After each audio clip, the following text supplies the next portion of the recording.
Olá, meus irmãos e minhas irmãs. Eu espero que vocês estejam muito bem. Bom demais estar aqui com vocês na Jornada do Discípulo. Nós estamos agora na 7ª temporada dessa peregrinação espiritual. E nós vamos falar, nessa nova temporada, sobre a arte de pregar. Esse é o nosso primeiro episódio. E essa temporada vai ser bem curtinha, mas mesmo curtinha, ela vai ser muito transformadora para você, tá bom? O livro que nós vamos usar como base para essa temporada é esse aqui, ó. Primeiro a lousa, depois o púlpito. Esse livro vai te ensinar técnicas incríveis para você dominar a arte da pregação e, claro, também, né, aprimorar bem o seu ministério. E você já sabe, né? Para ter um melhor aproveitamento dessas aulas, eu indico que você leia atentamente cada lição desse livro, combinado?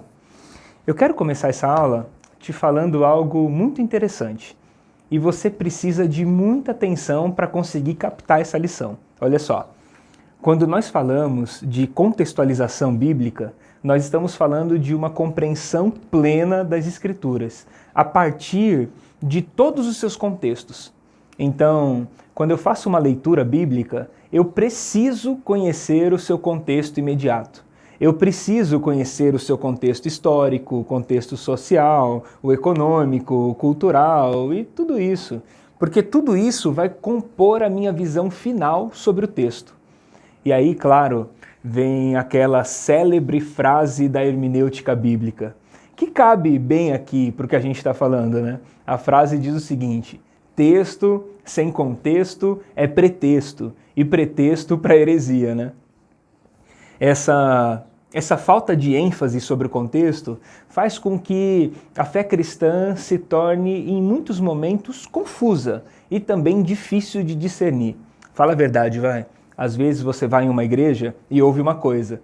E aí você vai em outra igreja da mesma fé, que professa a mesma visão e está apontada para a mesma direção, e você ouve coisas totalmente diferentes, totalmente opostas. Até parece que cada igreja evangélica fala de um Deus diferente, né?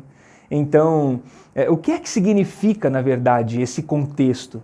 Significa uma análise profunda sobre o todo, sobre a escritura completa, sem desconsiderar nenhuma das suas partes. Eu vou te contar uma experiência muito pessoal. Eu já tive alguns problemas de análise de fala fora do contexto.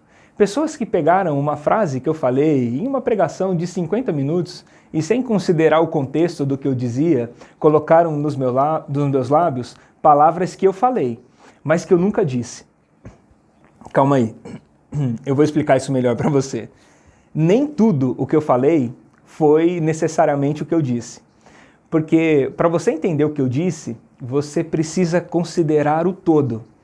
Mas se você fizer só um recorte do que eu falei, você pode, através desse recorte, desconfigurar tudo aquilo que eu disse. Entende?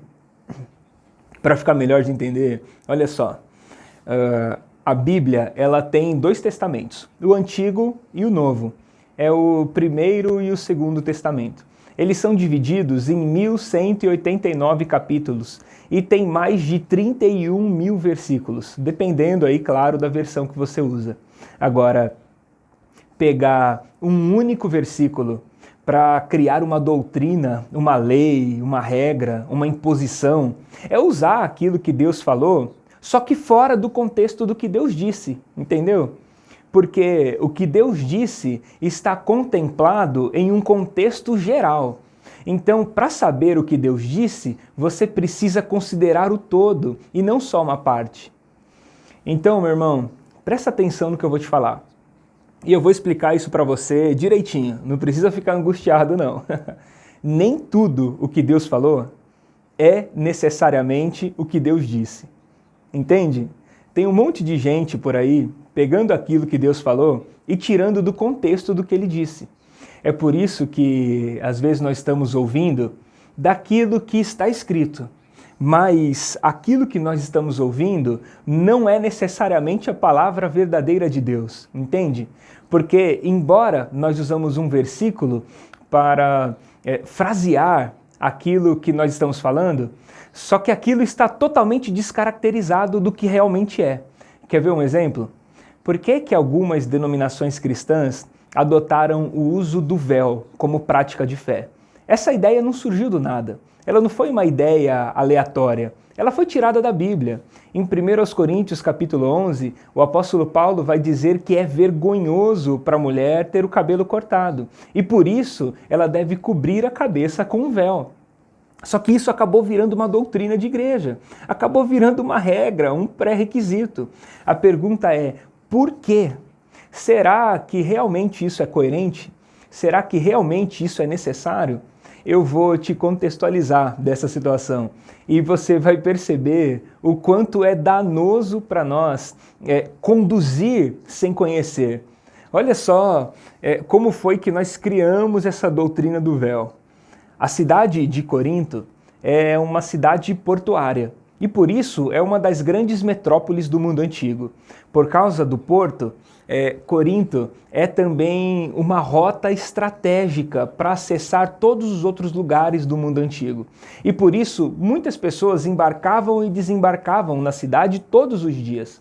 E como qualquer outra grande cidade da época, a cidade de Corinto era muito promíscua na sua ética e também totalmente plural quando o assunto era religião. Então tinha religião para todo mundo, para todos os gostos, para todas as pessoas. Muitos navios atracavam naquela cidade todos os dias, com marinheiros que ficavam meses em alto mar. E quando esses caras chegavam em terra seca, sabe qual é a primeira coisa que eles procuravam? Mulher. Eles ficavam em alto mar presos com mais um monte de homem e quando eles desembarcavam, o que eles queriam imediatamente era mulher. Por isso que Corinto tinha a prostituição como uma profissão reconhecida pelo Estado e respeitada na cidade. E para identificar essas profissionais do sexo, uma exigência era feita. E a exigência é a seguinte, que elas raspassem as suas cabeças. Assim, elas jamais seriam confundidas. E aí, quando o marinheiro desembarcava, ele saberia exatamente quais mulheres estariam disponíveis para ele, entende? Bom, o problema é que o apóstolo Paulo foi para a cidade de Corinto e ele pregou o evangelho naquela região. E muitas dessas mulheres prostitutas creram na pregação do Paulo e se arrependeram e abandonaram essa vida. E até aí tudo bem, está tudo certo. Esse é o processo de regeneração do evangelho mesmo. O problema é que quando o navio atracava no porto, essas mulheres com a cabeça ainda raspada tinham que se esconder dos marinheiros para não serem confundidas com as prostitutas da cidade. Porque até você explicar, né? Até explicar que focinho de porco não é tomada, já era tarde demais.